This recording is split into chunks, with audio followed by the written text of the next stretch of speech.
and so I got to, so Yota, I guess what were you I can't even remember I wanted to connect with you on. I was most intrigued. I read the book. Hang on, I need to turn off my notification. Yeah. You're fine. My phone is blowing up. Hold on a second. Notification. We have post-conference brain. Oh, that's a busy time. I can't believe you guys snuck me in on that. It's crazy. Great.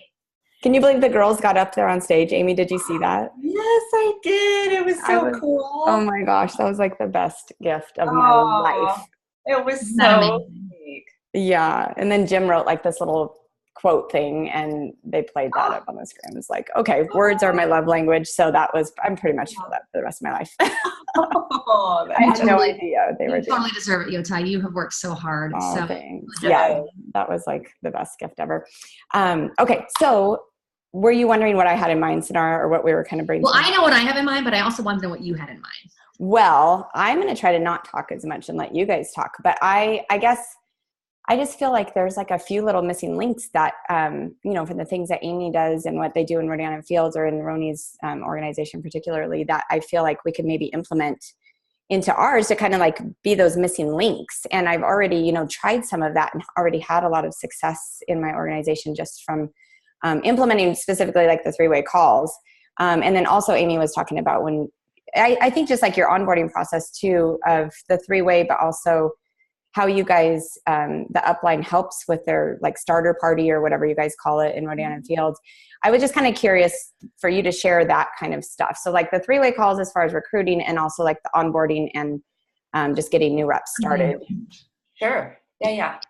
And then I can go through that for sure. And then Synara, I know you had some questions too. So let's see what yours are or what your ideas. I was definitely most intrigued by, because, okay, the thing that we're struggling with the most right now, and when I say we, I don't mean everyone. I mean, well, there's pockets of people that are exploding, okay, and they are the ones who really understand that they come into this business and they're a sales manager. And it's not about the product. I mean, the product is great and you need the product to be able to have a reason to get in front of people. But the real reason that you want to get in front of that person, like I doubt you guys are up there on stage saying like, if you've just always had a passion for skincare and maybe you see people in the street and you think, are those age spots? I have a serum that can help with that. And I go to bed at night knowing that I can help somebody with their skin. No, I doubt you guys are saying that, right? Because we're all about, hey, we have an amazing product. Women are vain. They need it. But the real reason we want to get in front of them is because we have an amazing business opportunity that can change their life. Okay. Yep. Wildtree has not done that. I have done that. And that's why 80% of the company is underneath me.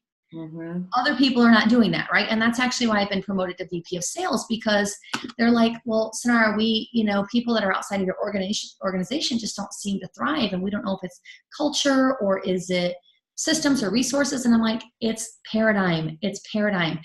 I am not product driven. Like, we have an amazing product. Don't get me wrong. It is top quality, organic, the best of the best. But nobody's living under a bridge, starving to death, and thank God Wildtree took them out of that, right? What we really can save someone's life is give them an amazing life, and that's through the business opportunity, right? And so we are my job as VP is I need to help shift the culture. I need people to understand it's not about the product and it's not about the menu solution. It is about, it's kind of like, okay, here's my analogy. When you go to Costco, right? Or Sam's Club, whatever, you have people lined up like 3 people deep to get a 1-inch square sample of pizza, right? And then they eat that sample and they say, but they don't have the pizzas right there. They say, oh, get them and get them in the freezer case. They're at the end of the row. I'm like, 50 yards down at the end of the row is where I'm picking up the pizza. Yes, because they want you to walk that length and buy more shit, right? Uh-huh. The sample was an excuse to get in front of the people, and now they buy more stuff. Okay. The party is an excuse to get in front of them. You are going to solve an immediate problem, but the real problem we solve is we give people flexibility and freedom and financial liberties, and that's where we can really make a huge difference in someone's life. And so I'm trying to help. I mean, I have that in my head, and my directors do, but I'm trying to help shift the culture of the company. And so what I was most intrigued by was the three-way call process, because we don't currently implement anything like that. We actually have done a poor job of teaching people how to recruit. We actually just unveiled a process, like start to finish, like when you recruit someone, you actually kind of went through a process. You just didn't realize it. So we've codified and we're teaching that process. But what I'm most intrigued with is your three-way calls, because it sounds to me, unless I misunderstood the book, that let's say I sign up tomorrow. I am your new rep, Rodan and Fields, right? I'm not recruiting anybody. You're recruiting my people for me. Mm-hmm. That's what it sounded like. So can you kind of explain that to me? Sure. And I think it goes to the flexibility of this business. And I know you guys are a party-based business, but it sounds like you're getting more flexibility with some auto ship stuff and things like that, and direct ordering. But I mean, none of us leave the home without these phones. And so this makes the business so mobile, and also doesn't tie you logistically to where you're at, and also allows us to help our new business partners get up and going very quickly without having an event that's a set date and time. So right out of the gates for new business partners, Synara, our goal is to give them some language and ask them to bring us 3 to 5 three-way calls, conference calls, whatever you want to call them. I say in their first 3 to 5 days, let's shoot for 1 a day. Now, in a perfect world, it doesn't happen all the time. But even if I can get them doing 2 or 3 in those first 5 days, it's great. And it does a couple things. I think it's part of their training. Can you guys still see me? It says my internet connection's weird, but yeah, just you were a little fuzzy, but we hear you just fine. Okay. It does a few things. It's part of their training because they're going to hear how I explain things. Yep. And this is in regards to the business. And I do talk a little bit about the product, of course, but this is about the business. So we ask for them to get people on the line who will love and support them, regardless of if they're interested in the product or the business or not. It just gives them a familiarity. Now, if we've done the process right, Synara, they've already been introduced to a conference call. So when I brought you on, you've already been on one with my upline, quote unquote upline. So you're familiar with it. So you've got, at least a reference or a baseline point. So you've already been introduced to the system, and I'll say, it's exactly what we did with Josh and Nicole, very informal, but this is part of our system and I want you to get familiar with it. And what are the words that you give her when you say, like, she got on the conference call and she got on the conference call with you, and let's say Yota invited her to the call. And she's like, you know what? I'm excited. I'm sold. Sign me up. I really want to do this. Okay, great. And then what are the words that you say? How does she get those 5 people to a call this week? Tell them this. So Yota is my new business partner, and I want Yota to tell her guests or prospects a certain thing. Okay. Correct. I say, hey, I started a new side something. I want you to have an understanding of what I'm doing. And ultimately, I need your help. This is part of my training. It's going to take 15 to 20 minutes. We can schedule it around your day. And my friend's going to be on, and I need to listen. And I want you to be one of the first people that understands what I'm part of.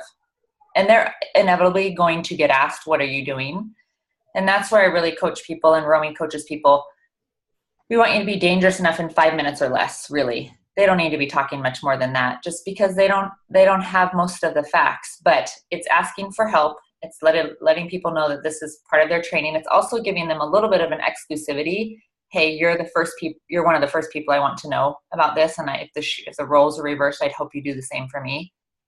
So it's very informal. It's very, I think, a little bit, I don't want to say from the heart versus canned, but you're picking these people that you really have a great relationship with, whether it's family members or dear friends. And you're okay. But you're coaching them to say, you're not saying, I think this would be awesome for you. I want you to come check it out. You're just coaching them to say, are they being like cryptic, like this new company, which I don't want to tell you the name and you'll find out when you get to the call, or do they say, I signed up with Rodan and Fields. I'm super excited. This is part of my training. I want you to come and hear what it's all about. They can. It kind of depends. If I have no problem with that, and I don't want people to be cryptic. If they don't say that ultimately, so say for instance, Yota says, hey, to one of her daughters or her mom or something, says, hey, I'm doing this, and I want you to have an understanding of my plan B that I just jumped into, and I can schedule a quick call with my friend. I want you to, get a better understanding as part of my training. They're going to ask, what are you talking about? Every time it gets out there. So it's Rodan and Fields. And then it's where they have to, a lot of people will be like, oh, maybe I know what that is, or nope, I don't want any part of it. That's where they're going to say, that's fine.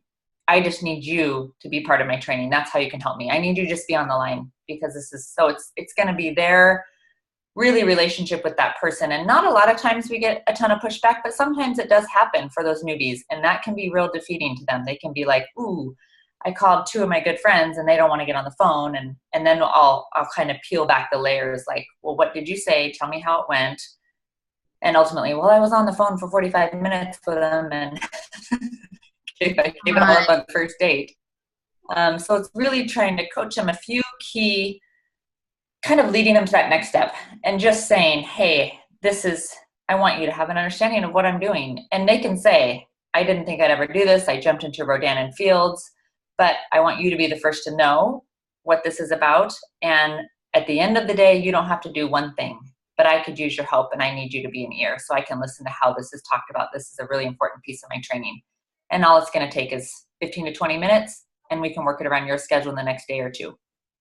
And Amy, this is like your getting started 3-way call, but this is different than like a recruiting 3-way call down the road, like a specific like recruiting 3-way call, yep. or like or like an onboarding 3-way call, right? Like you kind of have yep. like 3 different yep. reasons that you use a 3-way call. So yeah. Synara, these are ones where we want them to have some success. We want these calls to be with people who will just support them, and they may have an interest. They may. I mean, inevitably they may. So at the end of the call, we'll know. I'll tell you how kind of that wraps up, but we'll know. So the person who got invited, me. Okay, like if somebody said to me, I want you to be the first to know, I'd be like, why? You'd ask, what is it? I'd be like, okay, what's the catch here? Like, I would be like, it just seems it would seem disingenuous to me. Now, I guess if it were my mom and my sister and my best friend, then that would make sense to me. Like, because it's like, I'm super excited. I want you guys, I want you guys to see what I'm into. I can't wait. And I kind of need to learn how they talk about the product. And so this is part of my training. Yeah. But if it were anyone outside of my spouse, my mother, or my sister, this would be to me, because I'm just a little more cynical. That would be totally disingenuous. If it was like a neighbor or just like someone from the carpool line or whatever, I'd be like, really, you want me to be the first to know because we're that tight? Yeah. Nope, we don't. That's not what you go for the first. So it literally has to be your mom, your sister, and your best friend. Like, it has to be the person that, like, when they're in the hospital, you're going to go sit by them. And it really is that person. Yep. Has to be those people. Got it. Your inner circle, what we call the inner circle when we're like, But this is even beyond inner circle. I have a lot of people in my inner circle that that's true. This is like blood sisters. Good friends. Yep. That really, I mean, they're going to adore you if you're selling poop on a platter. That's right. Hang on. What do you need on? You can come in. Whatever. Okay. Yes.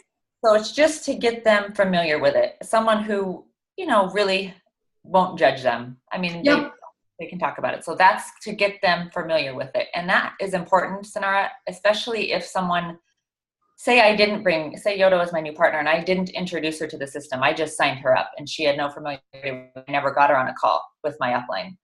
So, and that happens too. Some people just get signed and they're not familiar with the system of conference calls. So they don't have a reference point. They don't understand how these go. And there's a big intimidation factor with it. There is. So it's getting people past that point, but it's such a key component to growing our business on the business side of things. So that's what we try and get people to do in those first 3 to 5 days. And a lot of times, usually one of those people will probably jump in because of the relationship, because they want to, for whatever reason, after they like what they hear. But it's getting them in that just what you said, the people that you talk to all the time. The ones that you love and adore, your favorite people in the world. So that's our goal, those first ones. Then they're getting more familiar with it. They understand how this goes and that we're not trying to get people's credit cards to jump out of their purses. It's really just an educational process. So in that call, I'm very cognizant of the time frame and I try and stick to 15 to 20 minutes. And I share my story for sure. And I thank them for being on. And I always ask them for how much time they have. And then I also address right up front, I say, hey, you may have no personal interest in this, but Yota picked you and she wants you to be one of the people that know about this first before she kind of goes public with it. And honestly, she respects your opinion. So feel free to ask some tough questions. if there's some holes you want to try and poke in this, I'm the person to ask them to, so I can answer them and she can hear my response. Yeah. I said, I love negative Nellies. I really do. So I had some hesitations. You're probably going to have some questions, and I'm the person to answer. So then I'll give my story. I'll give a quick background. It's all in the business. And then I highlight, certainly, this business is based upon these great products. I'm not going to go to the ins and outs of those, and we can touch on those questions later. But, at the end of this, we're hoping that Yota's trying to do three things. She's certainly trying to grow the business and get more business partners. She's also trying to get some product advocates and some customers. But she's also trying to get referrals, and that's why she wants you to understand what she's doing, because you may have no personal interest in this, but you might know someone who would be a great fit. So I appreciate you taking the time, and then we get going. I love it. I love how you basically this is cut to the chase. This is what we want. This is what you're trying to get. Yep. And everyone should fall into one of those three buckets. They should either fall into a business partner, customer, or a referral source. That's how I look at people. They don't always shake out that way, but that's how I look at people. Right. Okay. Yep. Awesome. Yes. Okay. So then you do this. How many of these do you do a week, would you say? I have kind of available times, and now I only do these for my direct front line. Yep. Okay. I used to do them for a lot more, but ultimately, I think you guys all know the success in this business is duplicating leadership. So I've fallen, and we've all made so many mistakes in this business, but you got to get leadership going on this. So now it's only my front line. So I have set times that I'm available for these. And if there's one because really ultimately my schedule's flexible, I'll make it work. If there's someone who cannot do my set times, I'll make it work. So I try and have 2 evening options open a week. And then I usually do 3 mornings a week where I have a 2-hour window. And then if I need to work around those, I'll work around those. I don't do weekends unless I have to do something out of the ordinary. So, but how much of your time would you spend? I'm thinking about your work week, right? How much of your time is spent on these? Like I typically have an hour, 2 hours, 5 hours, 10. How many hours a week are you doing? In a week, I probably have 3 to 4 hours. Oh, okay. Because they're only about 15 minutes each. Okay. And that's a busy week. Honestly, summer's real slow. So right now I probably have an hour and a half to 2 hours a week, honestly, on these right now. Got it. Usually 3 to 4 hours. And I have Synara actively working frontline business partners. I've got 18 to 23.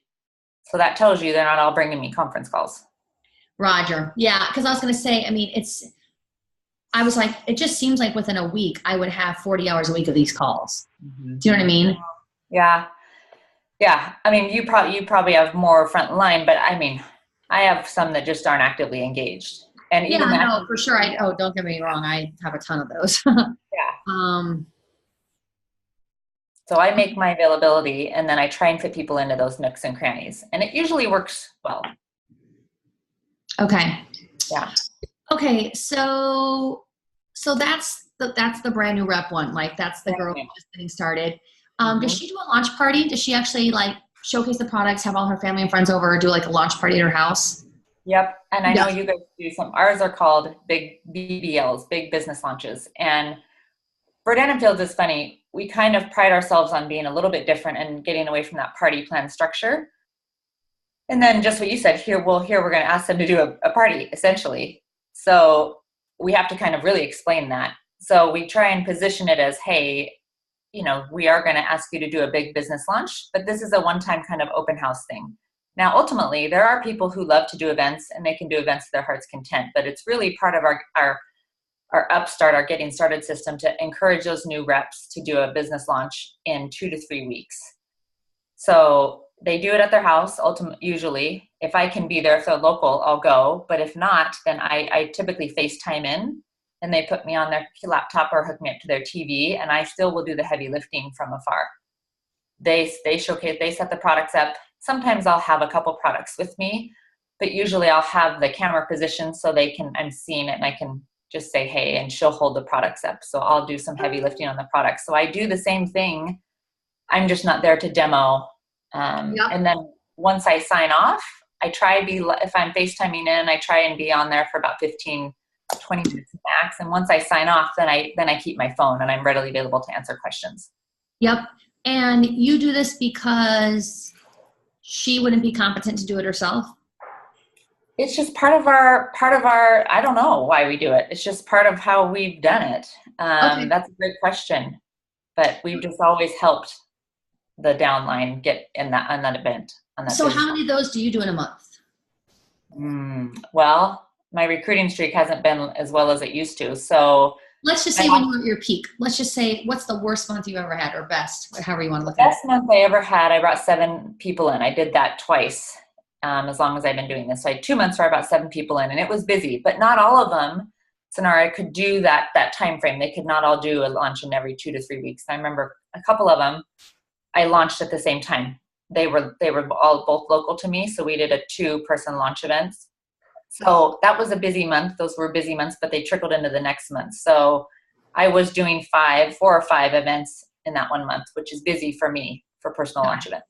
So truth be known, outside of them doing their big business launch, it really is a phone business. Like you're not going to be in front of people. Like you have no reason to ever see a human being. You could be like a disfigured blob and you could work this business. Like now, I committed to growing the Spokane market, and I did this in Seattle and Boise and Portland a little bit, but really the Spokane market. I committed to weekly business meetings. So I found a place, Synara, in Spokane at a real estate office, and it was really just on the business opportunity. And I was coached to do this, and it contributed to an enormous part of my success and growth. And I did it for 2.5 years. It was a weekly business meeting, and there were times when it was only me that showed up. And then there were times where there were 30 to 40 people there. So to say that I've really just done this by the phone, that's how I absolutely do it now. But in those early years, those first, I didn't start doing those meetings until I was about 10 months into it. So those first 2 to 3 years, I was doing those consistent weekly meetings. Okay, so here's my question. Because I have a theory that you can be mediocre in any of these businesses when I say mediocre and making a couple grand, whatever a month, right? I mean, not to diss that, but you're not making 300,000, 400,000, $500,000, 750. You're not even making 200. And so my theory on this is that every company that says we don't do parties, they mean we don't do parties if you're open to making between $500 and $1,500 a month. But if you want to make 6 figures and beyond, you're doing a party a week. And you can call it whatever you want. You can call it a party. A rose by any other name smells the same. You can call it a party. You can call it a meetup. You can call it a social. You can call it a recruiting meeting. You can call it business. But ain't no way around it. There's no bullshit here. You're out of your house once a week doing a party. It may be in a coffee shop. It may be at somebody's home. It may be in like a hotel conference room. But you did not, if you left, and I think you left your house. You left your family with a sitter or did something, and you went and you did. So like I would say you've been doing a party a week for 5 to 7 years, or however long you've been doing it, or however long you did that. You know what I mean? I did, for the first 3 years, for about 2.5 years in there. Yep. Okay, and so this is my theory. I just, all these people are looking for the company where they can make the $150,000 plus without ever leaving their home. And my theory is, find me that person. I actually want to talk to her. I think they're selling you a line of shit. I think you can make $800 a month without leaving your house for sure. I don't think you're going to make more than about 10 grand a month, a year though, if you don't leave your house. Yep. Yeah. Okay. So like when somebody comes on board, because I'm a lot more like when somebody said, I say, what type of money are you looking for? Like sky's the limit. Like, I've made $5 billion in the last however many years here. Like what's sky's the limit? What do you want to make? If anybody says I'd like to replace my corporate salary, I want 6 figures plus, I'm like, okay, are you open to doing between 1 and 2 events a week? Do you, because I feel like a lot of times, a lot of us, and I used to do this too, I just want to get them in the door, and I'll tell them that later. Right now, I just want them to think that they're going to be able to like go to the park every day. This is why I loved this book that Romy wrote, because it was no bullshit. It was just like, if you think you're going to build an empire for the 45 minutes while your toddler naps, you're smoking crack. It ain't going to happen. But I feel like that's what a lot of us in this industry, we try to pretend that that's what's happening, you know? And so like, I have a lot of friends in rhododendron fields. I actually use rhododendron fields. I love the product line. And I love when I see all the Facebook images that like, no parties, no this and that. I'm like, yeah, no parties for the person who makes $700. Yeah, no. But that's not in that graphic. It's like parties for the people that are 6-figure earners, no parties for the people who just make $700 a month. You know, or no parties after you did and you built now Amy gets to have that freedom because they have that residual income, which is so exciting for us that we actually have the opportunity to, I've had one party. I mean, I did 8 parties a month forever. You know, I did 2 events a week, you know, I call them parties. They varied in what they were. They were mostly, but yeah, now I think I had 2 last month and I think I have 1 in August. But I'm doing some recruiting events, like I'm doing other stuff, but yeah, you got to get to that point though. But like when you're building your empire, I feel like there's no way to do it without actually shaking hands, giving somebody a hug, meeting them face to face, building that connection, you know. Interesting. Okay, so I digress. So weekly business meeting. So getting back to the launches, you're going to everyone is encouraged. Of course, you can't force them, but they're certainly encouraged to do their big business launch and get literally anybody who has a pulse. If they're within driving distance, get them to your house. You want them to know what you're doing. And of course, the reason you're doing that is, so that was where we left off before I digressed. I don't do people's launches, and I've gone back and forth on this forever. And I've always had this theory that the person who, I want people recruiting 4, 5, 6 people a month.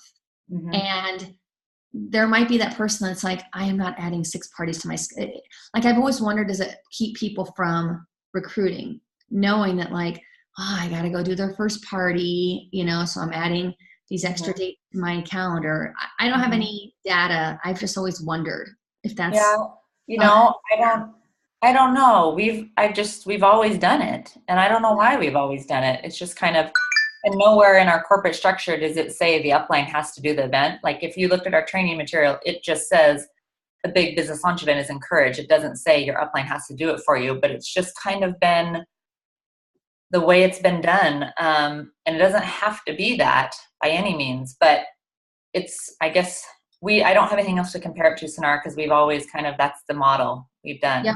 So I was a director in Cookie Lee Jewelry, you know, years ago, and we always, I earned trips and all that good stuff. Well, I think I said it on one of your calls because I'm not like a costume jewelry person at all, but I just sold it because I wanted to be with my kids. So that was it was new. Nobody else was selling it around me. So I took it and ran.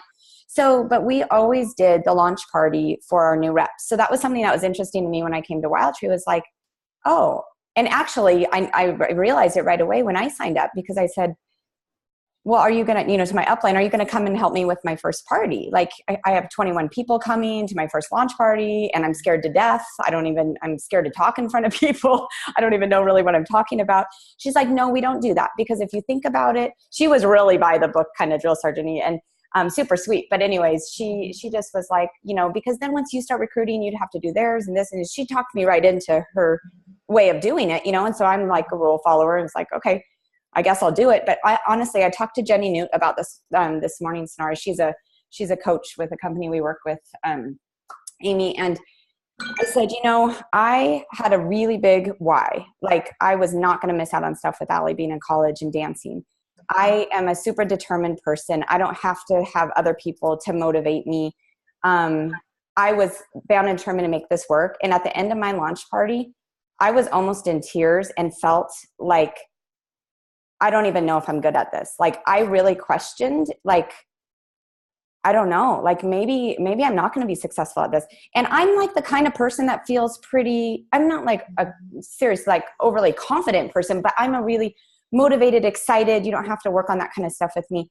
And I really felt kind of down at the end of my launch party with 21 people. Most people would give anything to have 21 people at their first launch party. Was it a tasting or a workshop? I'm curious. It was a tasting, which she made me do and I said, I joined this business because I like the workshop. She said, no, you launch with tasting party. I mean, this girl was by the book, and I had a half-hour time I could talk to her once a week. I mean, it was like she had the structure and stuff. So, but I mean, I was like, okay, I'll do what you say, whatever. Like she was making a couple $1,000s a month doing it on the side of her ultrasound business. So I thought, I know this thing works and I'm going to keep on. But my point to this is somebody who doesn't have the drive, the goals, the really clear why, this like self-motivated, all those things, if they felt like I did at the end of my party, I don't know if they would keep on keeping on. And I feel like people who are, I mean, there's a lot of people who don't have that right out of the gates, that they get that from Wild Tree or they get that from Rodan and Fields, and they become amazing business builders. But they need a little bit more maybe support in the beginning to feel confident. It's the confidence that you don't have going into something brand new. I mean, part of it is just you don't even have a story to tell. Like Synara, you only tried oatmeal cookies or something. I mean, you hadn't even cooked a dinner with it. Well, you're different because you know, there's people like you guys, okay, but there's not that many out there. So we have the rest of the world who we know can be amazing business builders and leaders in the company, but they might need just a little bit more support going into it. So just so you know, like Kayla Trotman, she's on fire in our company. She's been working with Jenny New, and she's actually been helping the people who she recruits into her business, who she sees like, oh my gosh, they're going to be firecrackers. She's been helping them launch recently. And I mean, she's on track to be senior executive director in less than a year, I'm sure. So I don't know. I just had that conversation with Jenny Newton. I was excited that we'd be talking today because I feel like it's definitely something to consider, you know? Yeah, I definitely think it's worth considering. And I think we just have to recognize that it could be unsustainable. Like if you're really trying to establish a recruiting culture and you personally are sponsoring 5 people a month, 3 to 5 people a month, and then they are sponsoring, let's just even say one a month, and you're still their upline leader. Because if I recruit Sally doesn't know anything, and let's just say she gets her sister on board tomorrow, like her sister's just super excited. Now I got to do Sally's and her sister's launch too. So it could be like, if we're growing the way I want us to grow, my plan is to double this company in the next year, it could be completely unsustainable for you, Yota, to sponsor your own 5 people, and then each of those 5 people sponsor 1. And that's 10 people now. And so that's 10. How do you do your personal? How do you do those 10? And then how do you then do any of your own like weekly networking meetings or whatever? And like, I'm already up to 10 nights that I've got to either be at someone's house or home with makeup on for FaceTime. Plus I want to do you're thinking I want to do my own weekly business meeting or party. So maybe I'm borrowing trouble, but it just seems like it would get, like when I think of how many people are launching on my personal team every month, 13, 15. How would I do all those parties? Amy, would it be if like you recruited Synara and then Synara recruited me, like, you know, the next week, would you do my launch or would you help Synara to do my launch? Like how far, you know what I mean? If my new business partners bring on someone else in that first month and we're doing that, then I encourage them to plug into your event. Now, sometimes they're not local. Oh, so you do it together. So I would do it together. And sometimes they're not local. And Synara, I think one thing that might be a little bit different between our 2 companies, it sounds like your guys' onboarding process, and I don't know what price points are to come in or not. Maybe there's a difference there. I know there is, but it sounds like you guys might be bringing on a lot more business partners than we typically do. Now, Rodan & Field certainly has some really strong recruiters where some people do like 10 to 12 a month. And I'll tell you what they do is they set 2 times a month where they are going to do a virtual launch event, and they have their newbies at their different locations around the US invite their guests to their house, and then they plug in to it and watch it, and they've got their products displayed. So these really strong recruiters have found a way to, hey, here's the launch event. I'm going to help you do it virtually. I do it twice a month. You can choose which one fits better for you. So then they've got different sites going on with people at their houses. And then I will tell you, I've talked to one of the gals who does it, and she says it can be really busy. What can happen, she says, is I can do it. She says, but then there are a lot of questions sometimes that come in. So she says, what I've decided to do is do a chat group thread with the newbies that are all launching. So they're all on it because a lot of the questions are very similar. So they all get the same. I'm not totally understanding. So let's say Yota lives out west, I live in Milwaukee, and then someone else is in whatever, Detroit. Okay. So you're saying we're all launching at 7 p.m. Central Time on Tuesday the 15th, and we're all in our individual homes, and then we get into like a Zoom call or something, like some sort of online platform, and then the you introduces yourself to everyone. So they're watching you do the business launch, but they're all in their individual houses all around the country. Yep, she creates a Facebook event invite, and then the strong recruiter who's brought in 10 or 12 people, then creates a Facebook event invite. Then I come on live, and I do the launch event, and I say, so it's on Facebook. It's a Facebook Live event. Yep, and she creates a group page for the people that are going to be launching that the times work for this one time in the month. Then she does it again in the second month. And then they plug in, and they're at their individual homes with their own parties, with their guests, and they're watching me do it, and then they're fielding the questions, but she has them on that chat thread. So a lot of the questions she'll say, I know there's going to be questions. Synara is going to have her Facebook chat open. I'll be there to answer, but a lot of the same questions will get answered, and then she is there for that.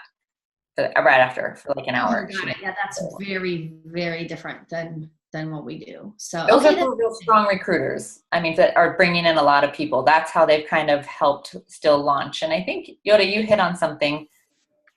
I guess in this, or the team that I'm on, and Romy's created this, and it's trickled down, it's the support. And I think conference call is number one. Whether people decide to do this business or not, in a roundabout way, in a subliminal way, whatever, they're going to get a sense of the type of support we have in this business. So, Yota's the new business partner. Support is key because it is scary to people. It is, just like your first event, Yota. And then I also think us helping launch our newbies goes back to the support with our system. And that's a big part of it. But yet, Rodan and Fields as a whole wants to make sure that if people don't have a strong upline, that they can still grow this business. Right, because a lot of people don't have a strong upline. Don't have a strong upline. Maybe the person who signs them has never done a launch event. They don't know how to do conference calls. So how do we grab those people? You still want them to be successful in this, but it's tricky. I think yes, people can, but it's tricky if you don't have an upline to help you do these calls. I mean, corporate provides some things, certainly, but it would be tricky to not have a strong upline. And the teams that grow do have this. Right. And so it's interesting right now, what I'm trying to do is I'm trying to create a model, that is so painfully easy and so duplicatable that you could literally just launch, and you don't need to know much of anything. You don't need to have a strong upline. If you can have some people come over to your house for cocktails on a Friday night, you can have some people come over and eat food. Mm-hmm. And then these are the talking points. Mm-hmm. If you are unable to deliver a few talking points, then we got bigger problems than just this launch party. Yeah. You're probably not going to make it here. Do you know what I mean? Like, you were a teacher or an educator or a banker or whatever, a nurse in your past life. If you can't just put out a display of food, send this text message and say, come and eat, check out what I'm doing, I'm super excited, and deliver a couple talking points, then part of it too is, I hate to say this, but it's also like weeding out the people that probably aren't going to make it anyway, Yeah, no, I get it. Yeah. Now, I will say, I think where we have fallen into trouble is we've had a system that is too dependent on the upline. We've had, if you don't get recruited under a strong person, you're pretty much going to be a failure unless you are just an ace. And we all know those aces. Aces are going to make it no matter what. Nothing will stop them. They're going to rise straight to the top no matter what the circumstances. Yeah. But I'm trying to flip-flop our culture, because we have a culture right now that's completely dependent on the upline. Even though they may not launch you, they are spoon-feeding you your training. They're working with you on every facet of what you're going to do. So I've been working on it for the last 4 months. We have a new training platform that's launching tomorrow, actually, that hopefully will give people the tools and resources they need, that they can be successful without having like a Yota to handhold. And the other side of that is, I launched my business over 4 years ago, and things weren't how they are now. You know what I mean? So like the resources I had weren't, I felt like a hot mess with my presentation and all these things. A mess back then. Yeah. And even just all the different trainings we've had on human dynamics and just communicating with people, all these things have all just built on each other to come up to get us to where we are now. So, it's definitely somebody launching now. certainly wouldn't feel probably how I felt launching over 4 years ago. But I know Amy's going to tell about like the 3-way recruiting call and then the onboarding 3-way call. And that I think has been crucial for like a little shift in my organization, is just that support they feel. And you've already been doing that, Synara, the 3-way onboarding calls. And I've done it somewhat, in the past, but now I'm doing it more consistently, and I'm just seeing huge results with that. Because of that, they feel supported. I mean, I've had people that have left other direct sales companies who would never think to come to another one. And they're like, you would do that for me? Like, just that support is really important. I think for women in particular too. Like, I feel like it's like, I don't know. So, okay, Amy, tell me about the 3-way recruiting call. So I'm a brand partner, and I am at a soccer match with a kid, and all of a sudden I'm talking to a mom, and she mentions like, oh my God, I think I need to leave. My work situation is so toxic. I've just got to get out of there. Okay. My ears are perked. I'm like, So I might say like, have you ever thought about doing something outside of corporate America? Well, okay. What are the next steps? Is the next steps, and I use the word loosely, allowed? If we're having a great conversation, am I allowed to just close her and just do that? Or do I, okay, so you can't, so it's not like, I wouldn't say we're almost home, time out, let me get you on a call with, okay, so go ahead and close them. But otherwise, if it's a less confident person, is the idea that she's going to say, you know what? I would love for you to talk to my friend Amy. She's my upline in the business. She's been here for 4 years. She has an amazing perspective on this business. She came from corporate America too. She might be able to offer you some great insight. Let's get on a call with her tomorrow. Is that the idea? Exactly. Yep. So I'm like, if you're going to close someone, don't hesitate and push for a conference call with me. Okay. And then we'll do a welcome or an onboarding call. Got it. Then they'll still get introduced to the process. It'll just be a different style. So then what you said, what most people do is they generate enough interest, but we can't quite get them to sign, to jump. Yep. So there's something in there. There's a roadblock. So it's just what you said. Hey, and my language is, yours is perfectly off the cuff, beautiful. But if there's something holding you back, or let's address it. Or, hey, you owe it to yourself to get a couple different perspectives on this. And that's really what this deserves. So do your due diligence. And the easiest way for us to get you another, perspective from Rodan and Fields is to jump on a quick conference call with my friend. We can most convenient. We can figure out a time frame that works for all 3 of us. I know she has mornings available or an evening time frame in the next couple of days. Which one would work best for you? Let me know, and I'll schedule with her. So you said some really powerful words there. It's, you owe it to yourself to get a few different perspectives on this. You owe it to yourself. That's really great language. I love that. It's funny, when I came over to Wild Tree, I was actually at a different company. And they were trying really hard to recruit me. And I just was like, I don't even like food. I don't even like healthy. Like, I don't even cook. It's like, I cannot imagine endorsing your product line. Well, then I saw their comp plan and I was like, I could maybe get excited about it. You know what I mean? Okay. And I remember their conference was going on, and I was going to have to red eye, like, cause I was coming from somewhere else. The only way to get there was like to take a red eye and be up for like 48 straight hours. And I remember my husband saying, you're a businesswoman. You should probably go look at it. You can always say no, but you got to get the information. You need to know what you're saying no to. And I was like, I need to know what I'm saying no to. I got it right. That's a good one. Yeah. Actually, I need to write that down too, because it just popped back into my memory. Oh, that's a good one. Thanks, Pat. Yep. You need to know what you're saying no to.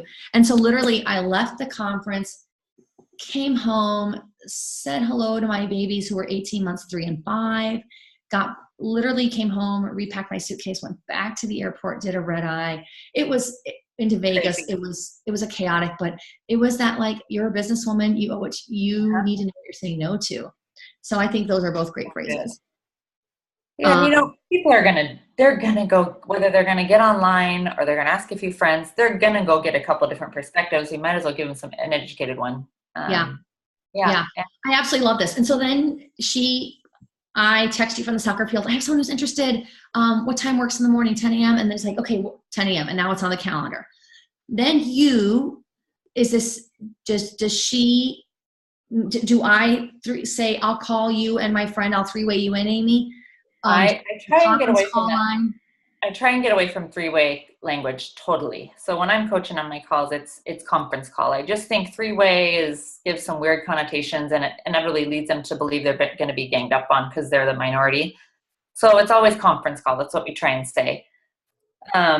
Or conference you in on our iPhones, something. I try and really coach to get away from three-way. It hasn't served us very well in the past. But I say, my team knows, they get me on a text thread with the prospect, and then we're all three coordinating, and she'll say, Amy, I have a great friend, Synara. We need to jump on a conference call. I mentioned that you will have tomorrow available. Will you buzz back what times work? And then I'll say, hi, Synara. This is my availability. Let me know if this one works for you. And then we coordinate that way. So we're all in a text thread, but we try and keep it in a 48-hour window. That's the goal. That's the goal. Okay, let me write that down. And so then 48-hour window. Okay. And then basically then you know that I'm actually a hot lead in terms of the business. So you're going to go from a business perspective. And basically I suppose it depends. They may have no knowledge of what Rodan & Fields is, so you have to start from there, or they may say, oh yeah, I know all about your product line, love it, or whatever. And that's different. My directs are supposed to give me some info, whether they're leaving me a Voxer, which is an app that I absolutely adore, or they're sending me an email, or they're calling me, or a text. They're going to get me background info so I know where we're at. And that'll give me some info too, because I don't want to reiterate anything they already know. And I want to know who they are, because then I'll pull stories I think will fit depending on what, who they are, what their hesitations are, where we're at. I love that about your stories that you guys do. I know I texted you before conference, Synara. I was thinking on our surveys for the parties. I keep changing this. I'm like, can we change this? Can we change that? But I was thinking, oh my gosh, if we and we can just write it on there, just train the reps to write it, but write down their profession, because Rodan & Fields categorizes like their stories by people's professions. So when you hear a new success story about a nurse that just quit her full-time job because her Rodan & Fields income replaced that, then you can reach out to the nurses, like you can have them like if they were even like in the system, that's even better, because then you can just type in nurses, they all come up and you share. But that third-party validation and success stories is like a huge part of what you guys use for recruiting, right? I read that in the book. That's too, interesting. Do you guys have a script for what that conversation sounds like? Amy, like now let's just say you're not Amy, you're not quite as skilled and you're trying to do this three-way call. Who's that cutie? I know he ain't yours. No, I mean, Nanny's a 4-month-old and 4-year-old, my cousin's kids. Like Yota, something we didn't know. Yeah. So do you guys have that scripted out, Amy, for like the person who's like, she's a brand partner, she's not a you, but she's trying to get there, and so she's starting to take these on now? I don't think we have a script for that. We have lots of like probing questions and a few key points. So I can get you some of those things. I was just curious, because someone like you is going to be able to have this conversation with your eyes closed while you're driving and stirring spaghetti. At some point, though, people grow into the point where they are now the you and not the one bringing their people. Mm-hmm. And so like, where does that transition occur? Does it occur because she's kind of been on the phone enough times with you that now she knows it? Mm-hmm. Is that kind of just as like an apprentice, like you're watching long enough? Yeah, I've got some strong business partners, and they will ultimately do a lot of their own closing, and then I'll still come on for a welcome call. I will, because we want to still introduce them to the process of conference calls. I have some people who really are great, strong leaders, but they still need closing. And those are much more to the point. They are. I mean, they really are. They're not as detailed, and sometimes those take 5 minutes. And I can just come on and be like, you've talked about, I know a little bit of background. Synara's told me you guys have certainly talked about this quite a bit. Sounds like you've listened to a couple recorded calls, but there's obviously some hesitation there. So at least let me give you my perspective. What's holding me back from doing this? So they're real quick to the point. So I hope they vary depending on people's longevity in this business. Yeah, totally. I love this. I love everything about this. Tell me about your 3-way conference call, because we are doing that. I'm sorry, your conference call for onboarding, because we are doing that. My expectation is that if you are not a team leader or above, you have no business doing a welcome call with anybody. You need to let me do that call. I'm not always, if I'm being frank, and this is where a change I need, I'm not real good about making it a 3-way conference call. Oftentimes it's just like, hey, Amy, my name's Synara Brown. I mean, hopefully Yota told me about you. I am your upline senior executive director, and I'm going to be personally responsible for helping you get started. I'm super excited. I've gotten away from coordinating that because I'm doing so many of those. It's like, I'm not going to get to this girl if I'm also trying to work around Yota's nursing schedule. She's available like 2 minutes out of the day. So I can definitely see why the 3-way conference call is so much more important, because how do you train someone to ever get to be the Amy if she's never on any of those calls?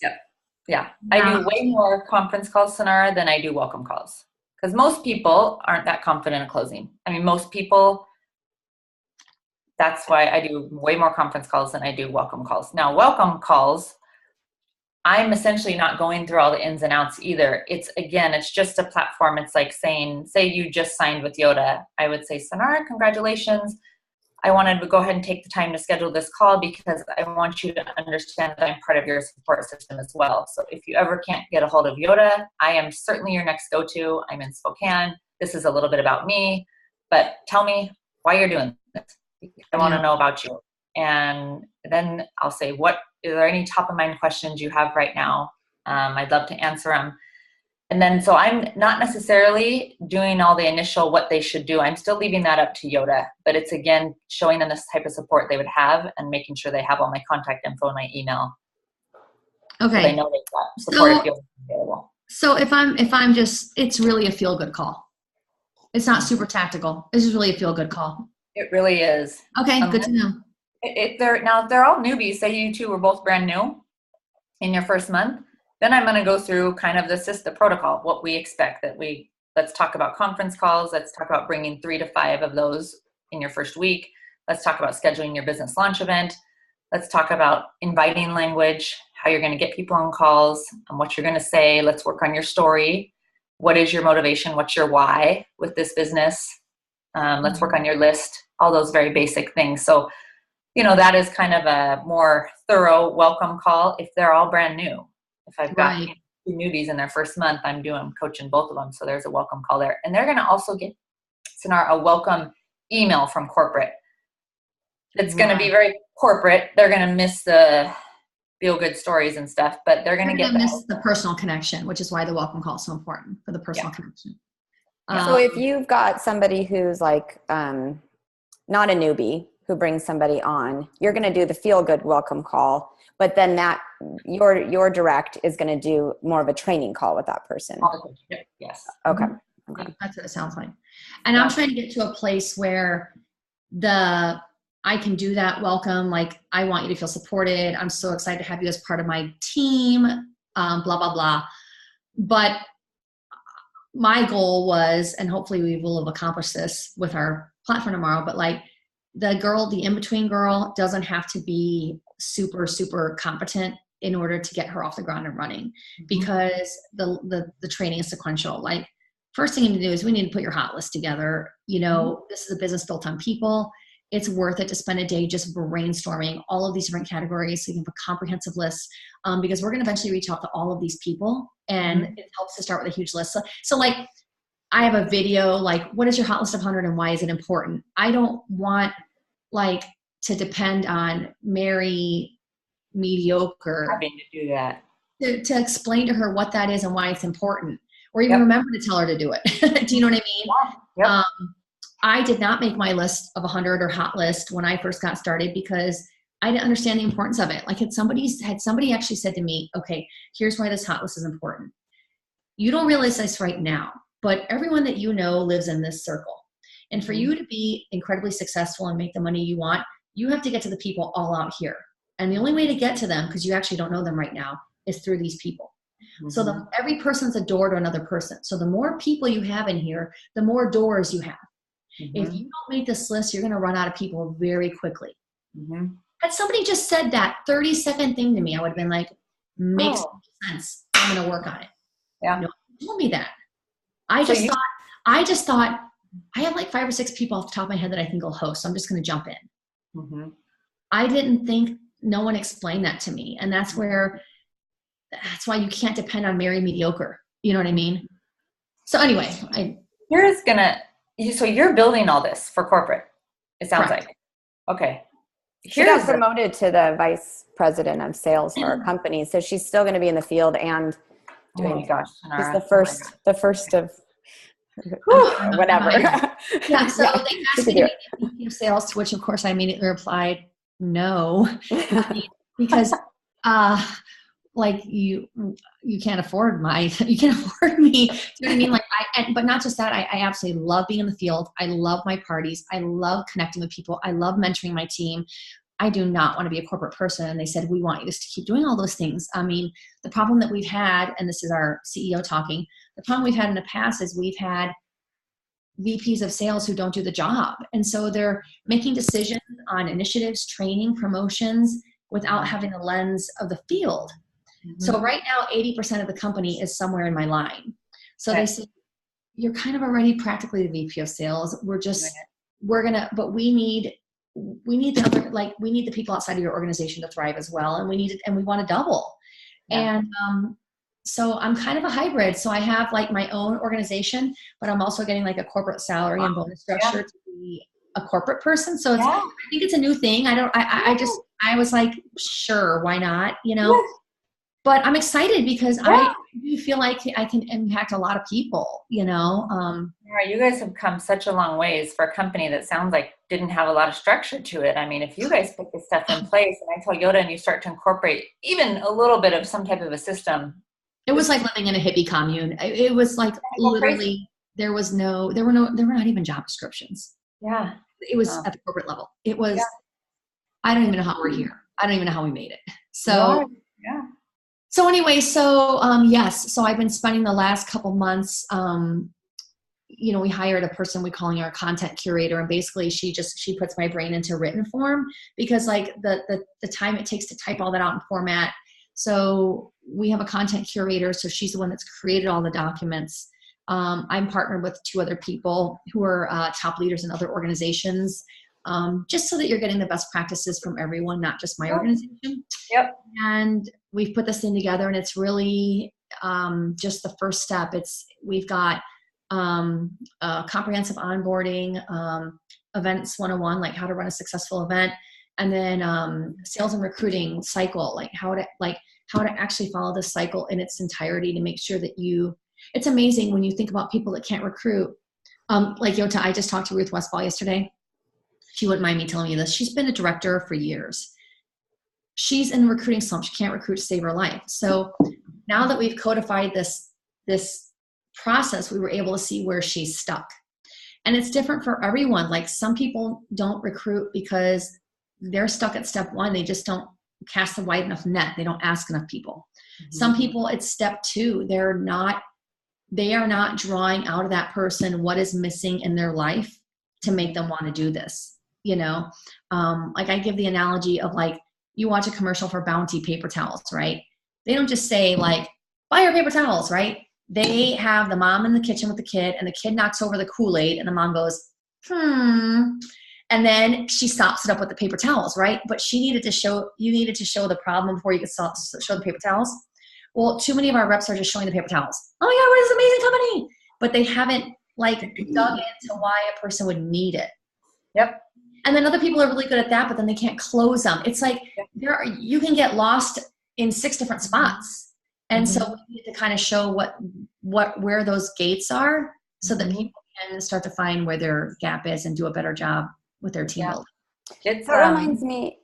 Oh, go ahead, Amy. Then I'll ask. I was just going to say this business is personal development with a paycheck. It is. It's you learn so much and it'll stretch you every which way to Sunday, but you figure out your strengths and your weaknesses for sure. For sure. And you find out right away who's not coachable. That's the other thing. Yeah. What were you going to say, Yota? I remember, Amy, that you said something about like the prerequisites, or it was either in the book or I think you told it to me when we were talking or texting about there's sort of like prerequisites for people to bring you a 3-way call. Because I know for Synara, I know like your biggest hesitation, I think, Synara, is just like does this 3-way call or conference call become like a crutch for recruiting? Because you know, we did these taco nights, which is kind of like your business meetup meetings. But literally, I felt like nobody on my team even tried to recruit, because they'll just bring them to my taco night once a month and I'll just recruit for them. You know, and it's like, okay, well, that's not how this is supposed to work. You know, everybody wants to be us or you guys. I want to be you guys. Other people want to be me, whatever it is. But, Totally. But you know what I'm saying? Like, you still want to be teaching, and this has to be like, eventually they need to be the one doing the 3-way call with somebody. So it can't just be like, oh, I'm just like somebody, there's a warm body, I'm going to bring them to Synara for a 3-way call. So how do you? Yeah, that was part of the problem that Romy and I both faced when we all were doing these. I think ultimately, like I said, we want to duplicate leadership. So, and I've made a lot of mistakes in this business. Even during my business meetings, I was the one doing it all. Romy was the one doing it all. So that's the familiarity. That's what you're creating. So people are waiting until they want me to do the conference call, or they want me. They don't want to do the business meeting because I've set the expectation. They think they're not going to be as good or whatever. They're going to forget to say something, where ultimately you got to kick them out of that nest. And that was a hard transition for me, because Romy called me Amy the enabler for so long. Right. So now I'm to the point, there was a hard transition period there when I was getting other people to present at the meetings, and I would say no to conference calls. I would make people do their own. But, you know, if you've got a partner, and now I'm to a point, and Romy's obviously to a point where, and Romy talks about it in the book, I mean, she'll hold your hand for 30 to 60 days. And then if you're not performing, Synara Yota, we all have what's our time worth per hour? Totally. Yeah. You need to work with the willing and love the rest. Well, sometimes a lot of the rest saps up a lot of your time. So, you know, I'll set the expectation. If I've got someone that's been bringing me calls, great. I love that. And hopefully I'm not going to close everybody, but hopefully throughout that process, odds increase immensely once we're doing conference calls that we're going to get people to say yes. But I'm not going to be doing all the heavy lifting for one of my partners who's been in, say, 4 to 6 months. I'm not going to be doing the basic full-on conference call. They need to be doing a lot of that education up front. I'm going to come in and be more of the closing call. So when I talk to someone who's a more seasoned person, I'm like, tell me where you're at with this person. Well, I just met him. I sent him a few things, and I'd love to get him on a conference call. Nope. Not worth my time. And I really would, I'm so glad you're telling me this, because it's something that I am probably a little bit, I can see you, okay, of the two of us, I can see you being an enabler and me not. Yeah, I knew you were going to say that. I'm definitely more, you're 12 years old, you need to do your laundry already. This is ridiculous. Can you reach the machine? Get your laundry done. Mm-hmm. Like, okay, I'm just a little bit, and part of it's just all who we're raised, you know what I'm saying? Mm-hmm. I had a mother who worked full time. I mean, we raised ourselves. Our parents didn't get home till 6:30. Dinner had to be like halfway made by the time they get home. So we just had I just had a different childhood. Tell the rest, Synara. Tell her how you moved to the United States when you were like 14 to boarding school. I did. I came when I was 14, just shy of 15. I moved here by myself. I went to a boarding school. I would go home for a couple weeks over Christmas, and then for basically 3 months over the summer, I had zero contact with my family because it was in the like early 90s. There was no internet. There was no fax machine. There was no technology that invented. I know that sounds crazy, but there was no technology. And so the only access I had was I would write a letter when I get there 2 weeks later, because we didn't necessarily have reliable phone lines down to South America. Tell what your dad told you in the airport. Ruth Westphal told this to me. I thought it was the coolest thing. Oh, about not getting, you mean about, okay. It was the first time I was going to be flying. I was 14. I was going to be flying like 4 different legs to get to Michigan.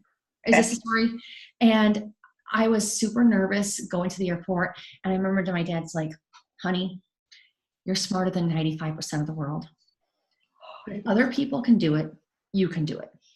You're in an airport. You can't get lost, and you can't get on the wrong plane. So the worst that can happen is you miss your plane. If that happens, you find anybody in a uniform and you just say, I missed my plane. Can you help me get a new route? That is it. And and you know what? There was 2 years in a row where I slept overnight in an airport because I did miss a plane. And then that was the last plane out, you know, like from Bogota, Miami, there were only 2 a day. And if you missed it, you were waiting in the morning, you know, blah, blah, blah. But it was just that, like, he's like, you're in an airport. You can't get lost. Just don't leave the building. It's like, just don't go outside, and you can't go. And I remember thinking, oh, that's actually right. There's literally no way to get lost in here.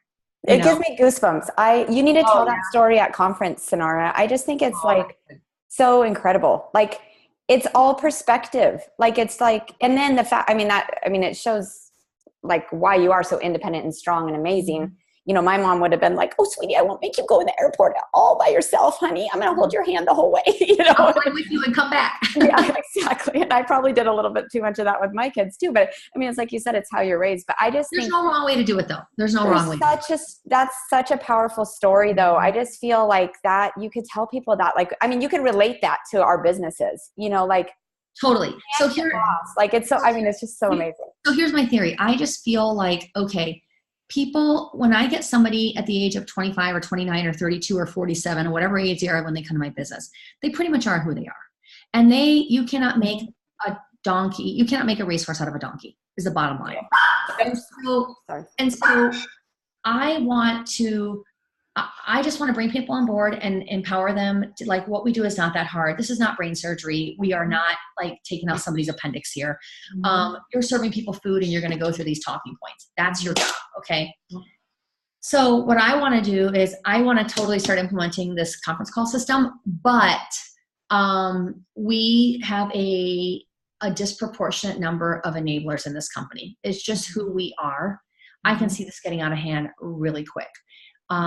So what I would love to do is I want to teach people how to recruit. This is the cycle of recruiting, and your job is to sign that person. And if you absolutely cannot close them, rather than making up a follow-up appointment, then you say, you know what, actually, the word language we used, and then you get on a conference call.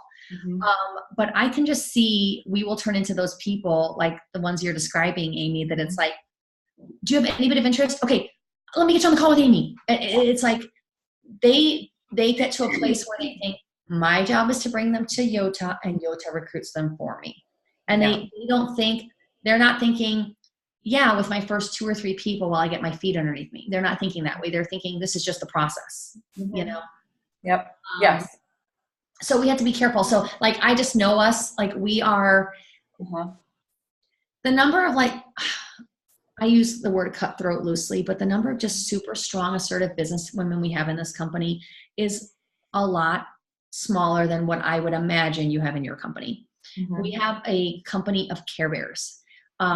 We have people that were recruited to the mission that are super product driven. They're changing the world one plate of food at a time. And that's all good. But like, that's also why we're not 2, 3, 4 times the size, because it's never been a culture of you are a strong, charismatic, assertive businesswoman and you're building an empire. That has not been the messaging. The messaging is you are helping fight childhood obesity when you help them make better meal choices. It's just it's different, you know? Yep, it's different. So in our language, when I'm coaching, after those initial just few conference calls with the people that they love, it is our language, and Romy's and the strong leaders is think about the most business savvy, professional, well-connected, busiest people you know. And I want those top 20 names at the top of your list, and those are who we're going to talk to first. And people absolutely freak out. But that's different than the Care Bear. Yeah.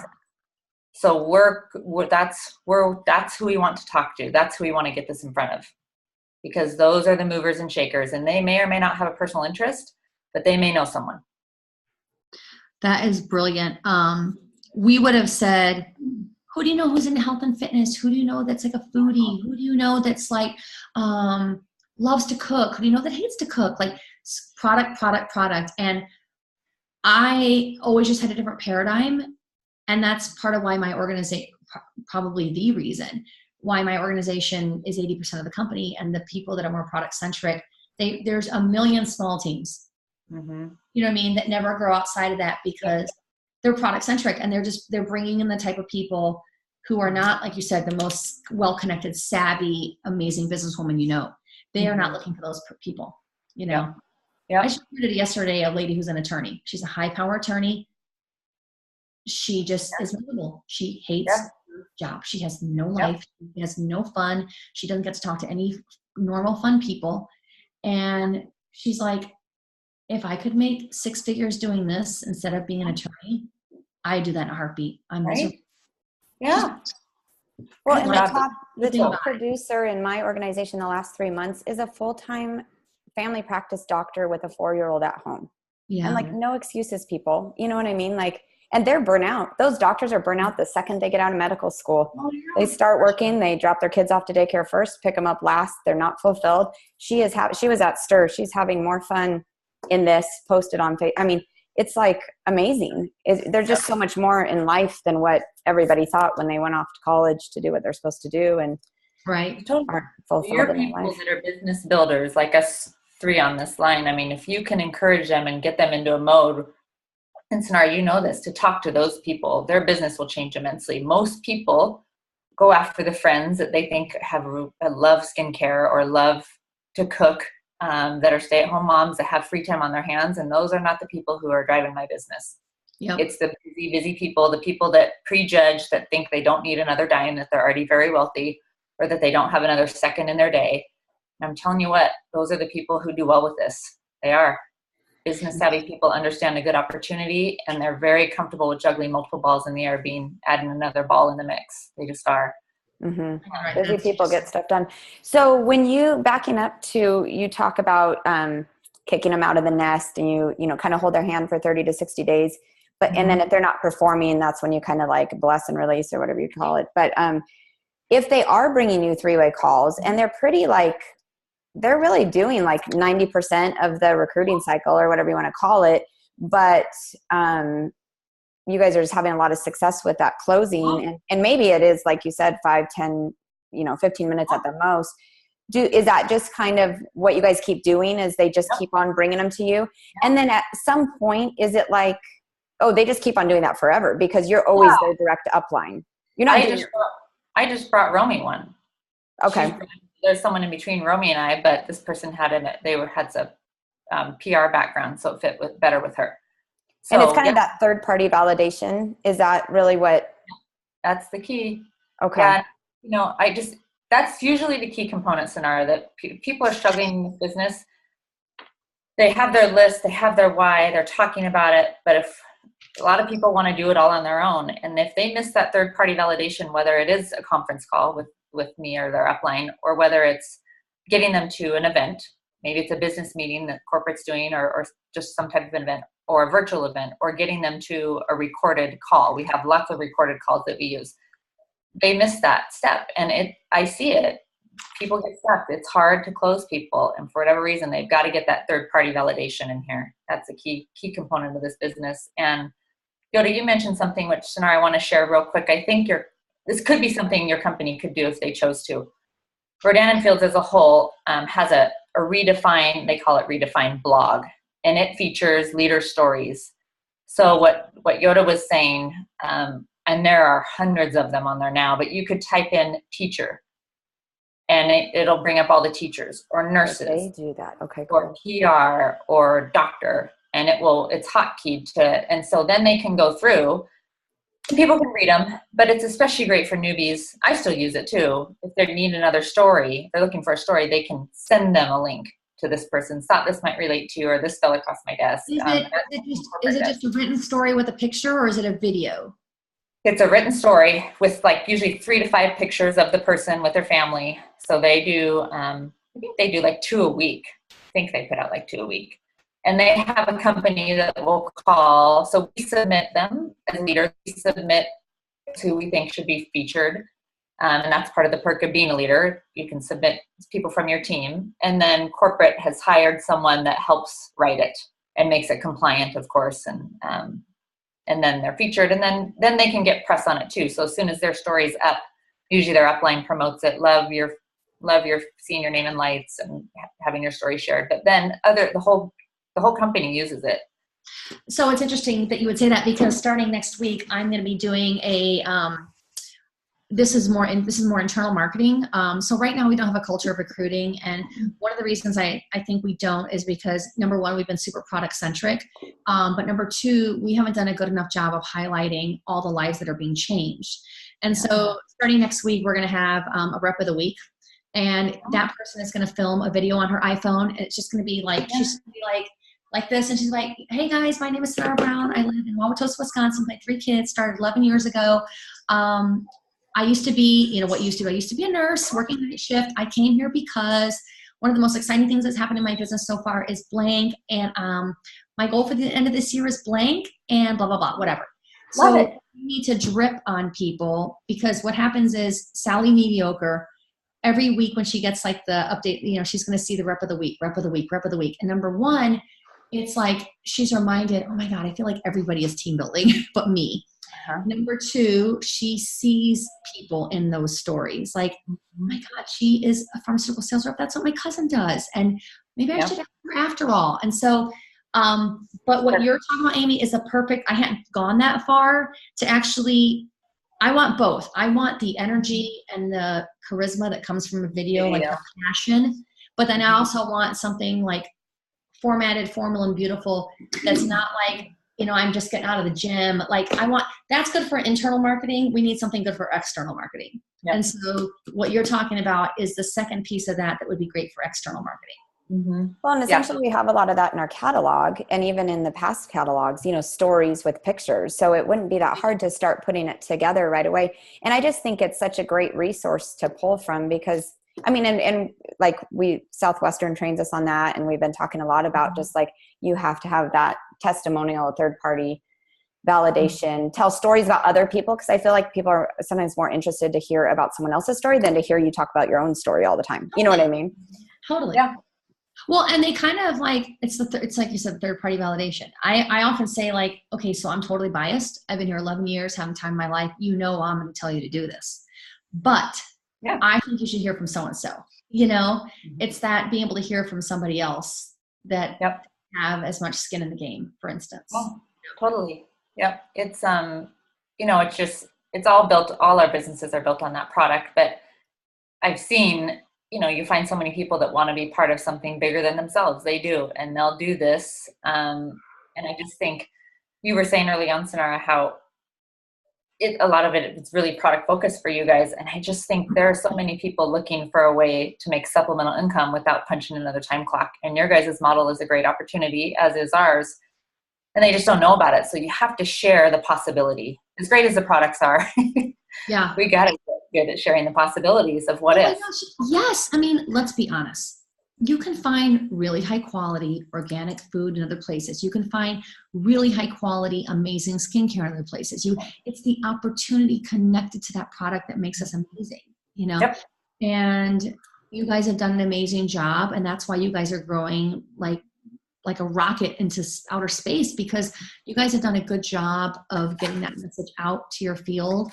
We're just starting. Truthfully, we're just starting, and exciting. So that is exciting. I feel like I want to keep this. So here's the deal. I feel like you've helped me so much, Amy. I love picking your brain. If there's anything I can do, if there's any piece that's like, hey, we should do this once a month and just share ideas. If there's anything I can do for you, Thank you. I really appreciate that you just shared some amazing things that you guys are doing. I just have so much respect for what you guys have done, your company in general. Oh, thank you. You guys have you've changed a ton of lives, and you've brought a lot of validity to the industry too, which is great. Thank you. It's been a ton of fun. And I told Yota, I'm like, I just love seeing people succeed in this. It doesn't matter what company they're with. If you find your niche, go for it. We're all trying to do a good thing, and it's fun to see people succeed like all of you guys have as well. So I'm thrilled for Yota. I just think it's so fun to watch people rise through those promotions. Yep. Well, you're a big inspiration, Amy. My big dream is to buy Christoph's cabin in 4 years. So I'm like, Amy bought her lot and built her cabin at the lake, and she's living the. Oh my gosh. It's amazing. I love it. Yeah. Amazing. I have one other idea, which I'll do offline. I'll probably send it to you on a text or on that text thread. It's just something I just thought of. I just don't want it to be recorded. Oh, but I'll do you want me to stop the recording? Yeah, or do you stop it real quick?